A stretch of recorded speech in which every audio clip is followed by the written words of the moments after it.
Hi, everyone, and welcome to part 2 of Alternatives and Money. We decided to break this episode into 2 parts, and this is the second part of our conversation. We're going to dive right back in where we left off last week. So if you haven't listened from last week, I would encourage you to go back, listen to part 1, and then you can jump in with us in part 2. We appreciate you. We are thankful that you listen, and we will talk to you soon. Hi, everyone. I'm Lauren Fisher. And I'm Dave Fisher. We're a husband and wife team of certified financial planners, and together we make up Team Fisher Financial. Welcome to our new series we're calling And Money. As both a concept and an object, money is a prevalent component of our world and intersects with so many areas of our lives. By the nature of our job as CFPs, our days are filled with constant conversations around money. Conversations we think are vital for people to consider and understand for their financial universe and beyond.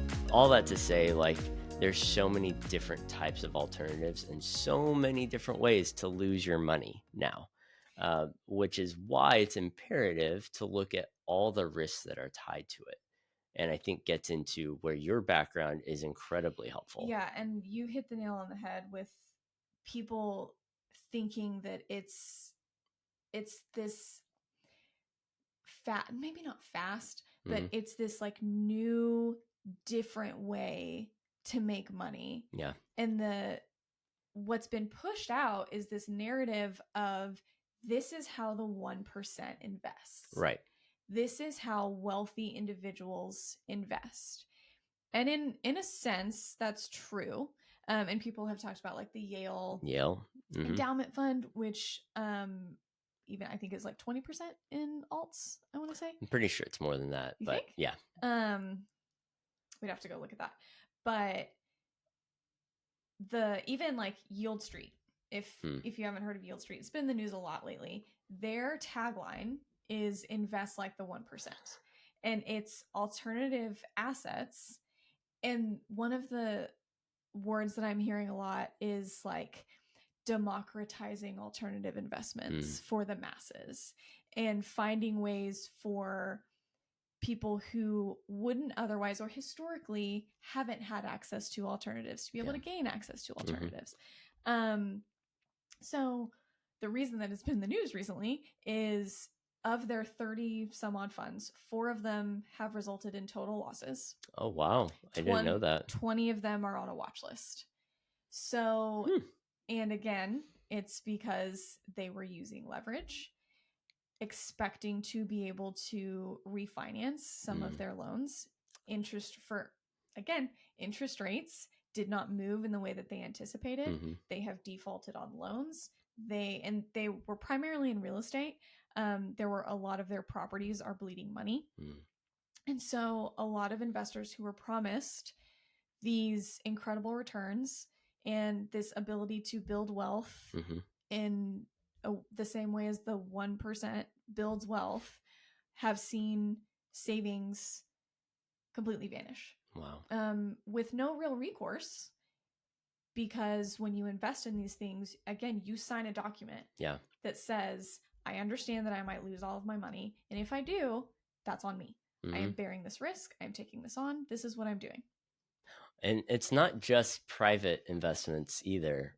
We got something in the mail the other day. We invested in a company back in 2022, made about 50% for our clients at that time. I'm not going to say the name of the company because they're under a lawsuit for falsifying records. We were fortunate that we were using some technical analysis and were able to get out a reasonable price level. But many people didn't, and they lost their shirt in it. Yeah. So it's very interesting looking at it from a public market perspective to a private market, the consequences that happen for a bad investment. On public markets, they get sued, right? It's public disclosure if something goes wrong because you are not disclosing information. On the private side, well, you weren't getting all the facts anyway. So yeah, well, in that case, if they're found to have committed fraud, sure, there might be lawsuits, but there's no money. Yeah. I mean, I think Bernie Madoff is a perfect example. Tons of people lost so much money, and they're there are people, there are institutions who are still trying to recoup any level of money from that scandal. And that was years ago. But another piece, like one of the reasons that they say like, oh, you can invest like the 1% and you need to be in these deals. One of the hurdles is the investment minimums. The lowest investment minimum I've ever seen. And I was like, whoa, they must be getting a lot of for what kind of investment? It was a real estate fund. Okay. It was $25,000. Yeah. That was incredibly surprising to me, because usually what I see is a floor of at least 100. So depends on the alternative. Depends on the alternative. But when you're talking about investing in a real asset or doing derivatives or whatever it is, to do that at scale requires a significant amount of money. And so in order to pool a bunch of investors together, especially when the SEC limits the number of investors that you can have in a fund, you have to have pretty high minimums. Yes. And even then, you're signing up to potentially lose all of that money. There are plenty of alts who have and are doing well. Yeah. But, and I think this is where we can get more into the practical piece of it. If you are considering going into alts, whether it be private real estate or some sort of derivative fund or private equity, private equity is an interesting one, because I've heard a lot about like deal flow is really coming down quite a bit. Well, it has been for the past couple of years, has been. Yeah. And I think people were like optimistic that it would come back, and it's still continuing to kind of slowly just plateau a little bit.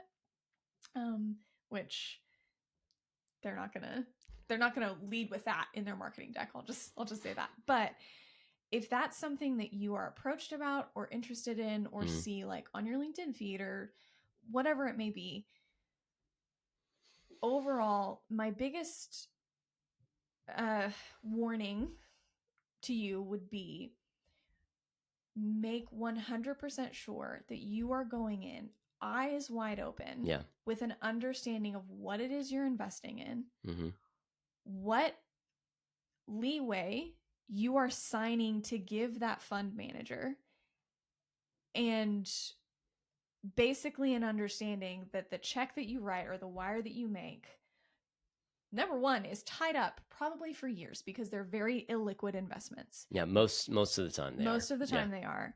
So you need to just be very aware of what you're getting into and not let the excitement of a potentially like new asset class that you haven't been in before cloud your judgment about what it is that you're walking into. Right.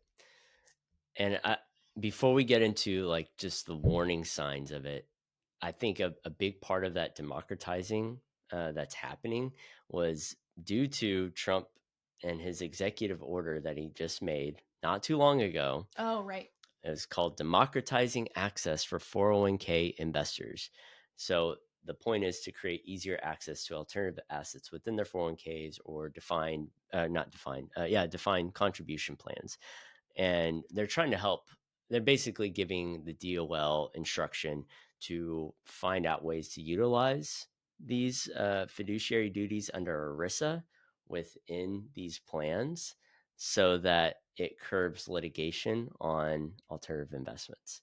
So it's a backwards way of saying like, we want alts, but we also don't want a bunch of litigation to happen because alts are now in these 401k plans. So we're going to try to use previous laws. ERISA is from 1974, previous laws to mitigate that risk. So undercutting what each investor has as recourse if they invest in these alternatives in their 401k. My guess, and that's been an order that he gave to the Department of Labor to try to figure that out. Yeah. When they come up with something, because I'm sure they'll come up with something. Yeah. My guess is that there are going to be additional parameters that they put around fund managers. And it'll be interesting to see whether those fund managers are willing to make what I would think would be significant, probably liquidity changes in order to they're going to have to find But when you're talking about, there are people who will do it, because when you're talking about having access to 401k money, that's trillions of dollars. Yes. And people will want a piece of that pie. Mm-hmm. But that'll be risky. But we'll just have to kind of, that's a wait and see kind of a thing. Well, now that it's being democratized, what are things that people should be aware of when they're looking at alternative investments? So as we said earlier, anytime you are looking to invest in a private fund, they will give you a subscription packet. It's usually several hundred pages long. Within that is the private placement memorandum. Like I've said, I've seen hundreds of those over the years. And so there are specific things. I'm not going to pretend that the people listening to this are going to sit down and read a 150-page legal document. I don't even think all of the lawyers who draft that have read every word of those documents. Maybe, but I would doubt it.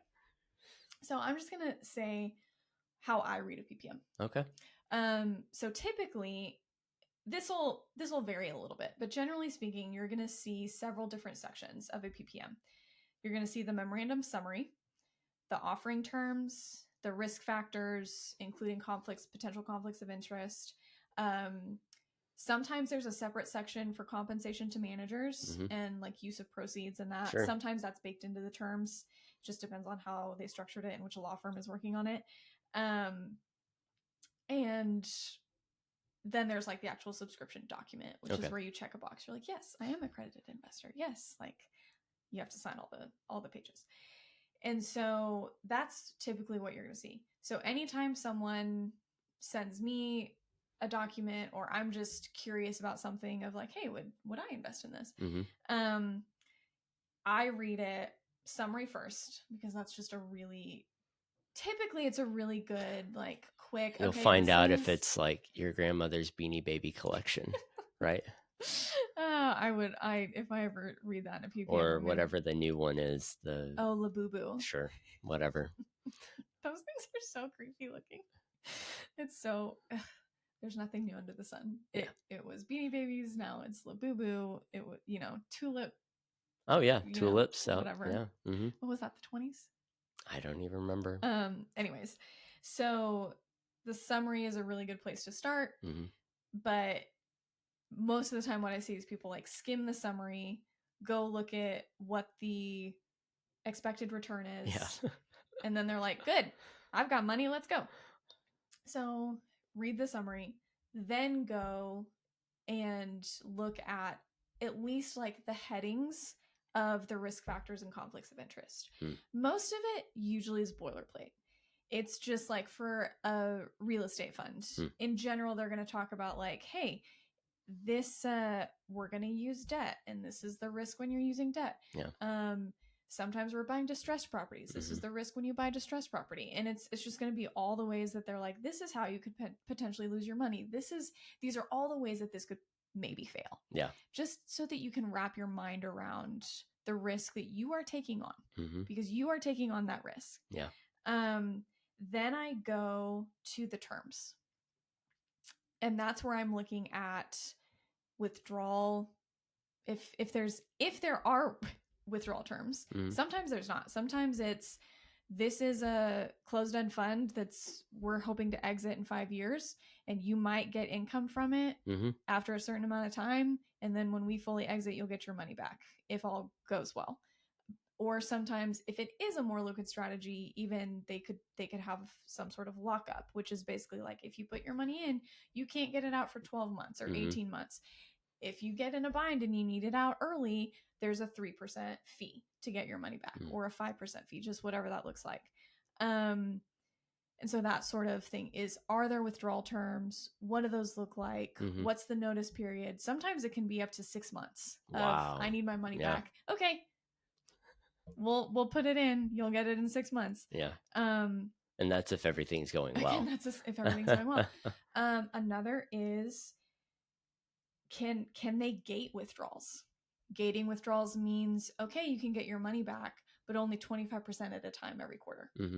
A lot of times that's put in there as like a safety mechanism if they get into a bind. But if they can gate withdrawals, the question you need to ask is, have you gated withdrawals in the past, and why? And And just an aside on that, if you get in touch with some sort of investor relations group who won't answer those questions, or who's slow to get back to you, or who gives even the slightest level of annoyance that you're asking those questions, massive red flag. Yeah. They should be transparent and open and willing to talk to you. Best case is that they're just young and inexperienced. Worst case is that they're being nefarious. What else? Another one is, so can they do any sort of capital call past your initial commitment? Or sometimes the way they'll do it is like you commit a certain amount, okay, and then they'll call capital as they need it. Mm-hmm. That's not really what I'm talking about. What I'm talking about is there are certain funds where the general partner, the manager, says we have the right, if something goes bad or if we need more money to keep this investment going, we can do a capital call. Okay. Which means you're in the red and they're asking you to put in more money. Another one is, can they claw back returns? So a big draw is that a lot of these are income producing for people, which can be great. Yeah.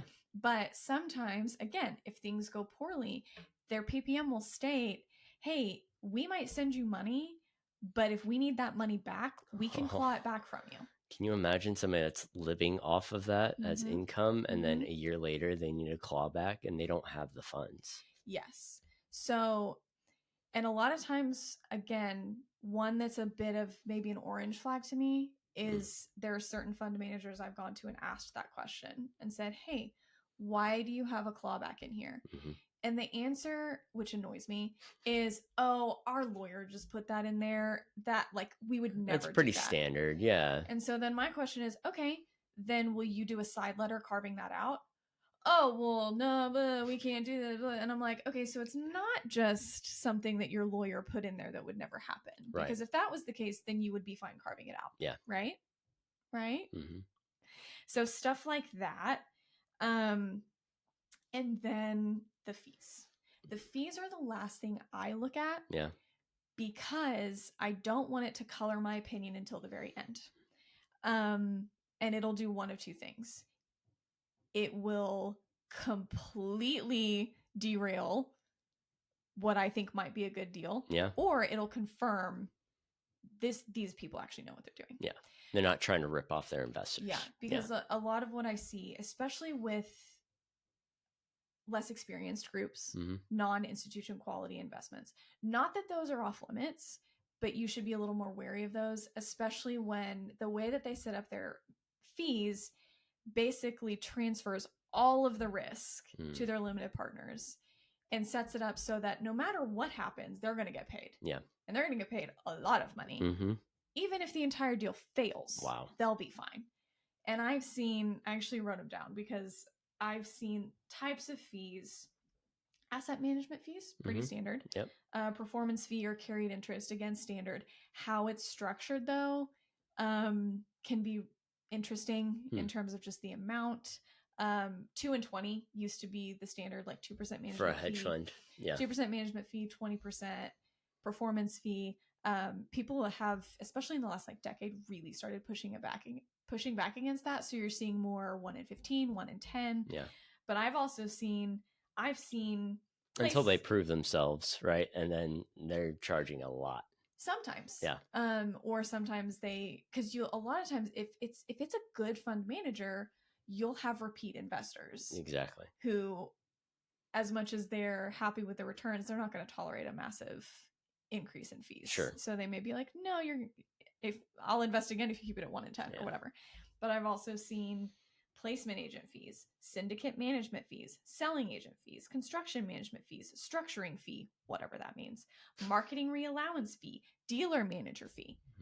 I have seen memorandums where by the end, when all is said and done, you're paying 12% in fees before your money is ever put to work.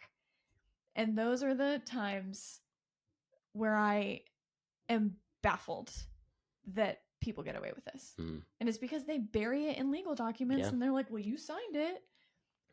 And then the last piece along with the fees is the expenses.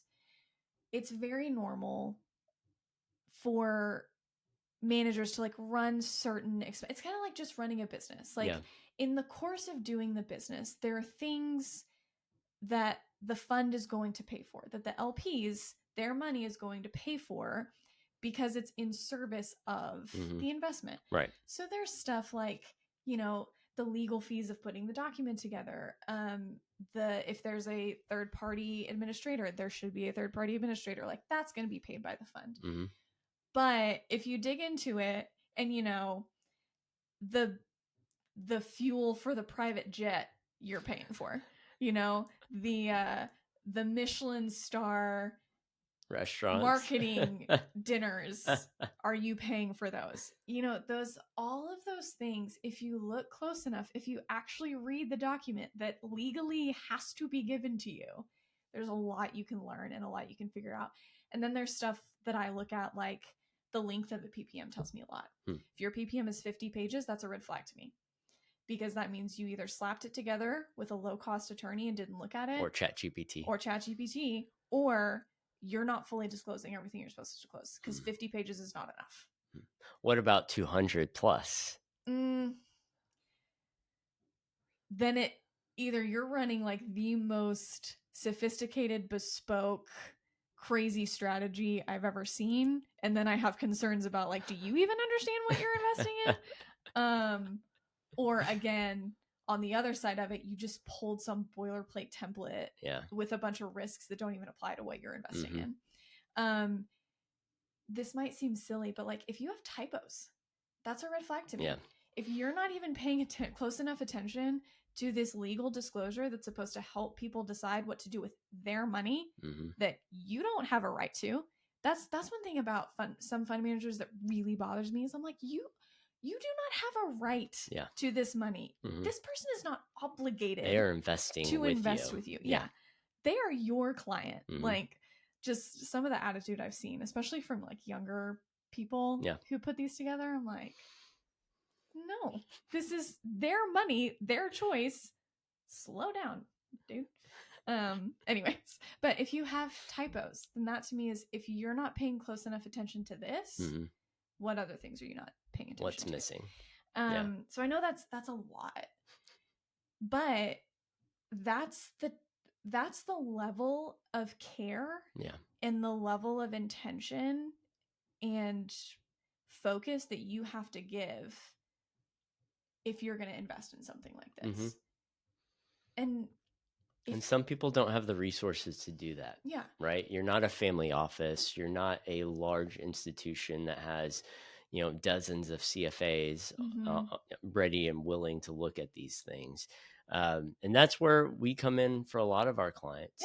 For clients that are like, hey, I heard about this thing. I'm really interested in it. What do y'all think? And we'll run through the PPM. We'll look at all the different disclosures. We'll have a really good idea, at least from a compliance side, what makes sense. And look at your overall plan. Does it actually fit the narrative for what you're trying to do? And then we say, hey, we don't see the red flags, but we're not investing this for you. You are the one to ultimately make this decision. You can move forward if you would like, according to your plan. And the thing is, there are some great opportunities out there. Absolutely. But for they're kind of the diamonds in the rough. For every phenomenal opportunity, there are a lot of not phenomenal opportunities as well. So as I'm saying all of this and kind of waving these like warning flags, I'm not trying to like drift over to the Bond villain side of the equation and like, oh, these people are bad and they're trying to get your money. We started with Captain Hook. Now we're at Bond villains. I said a combo of Bond villain and Captain Hook. Those were the two, like, I don't know. That's just what popped into my head. That's all right. But I think I just don't want people to make the mistake of on the other side of things thinking just because it's in this private structure, then inherently that makes it good. Right. Inherently that makes it a positive opportunity. Right.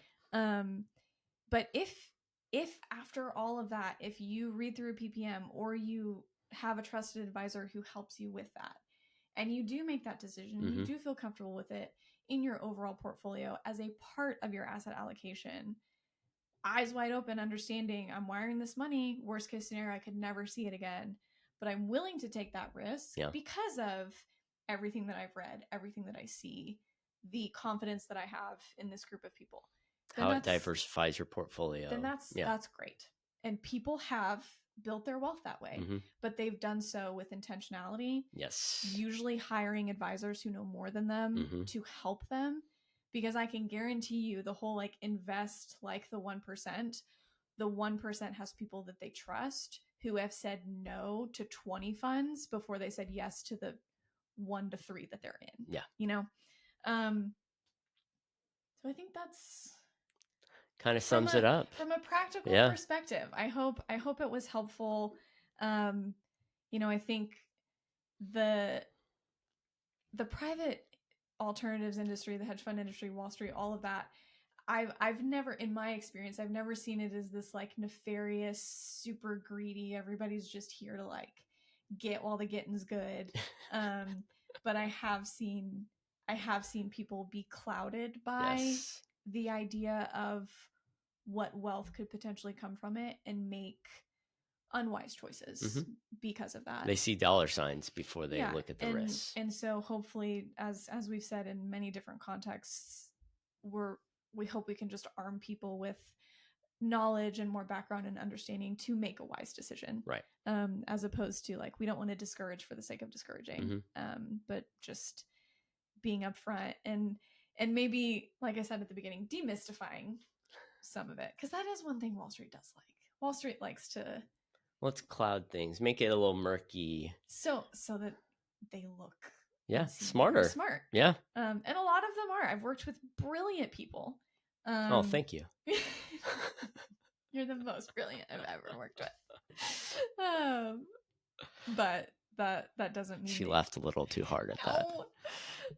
But that doesn't mean that you have to have rose-colored glasses because somebody's come up with something new. Exactly.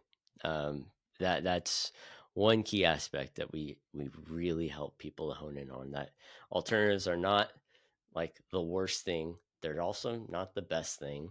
It's somewhere in the middle, and let's help you find like the diamonds in the rough. Exactly. Yeah. All right. Well, this has been, as always, it's been a great conversation. I've enjoyed it. I hope those of you listening or watching feel a little bit better equipped to maybe go out and make these decisions as they may come up for you. So we will be back next week, and we hope you tune in again. Bye, y'all. Thanks, guys.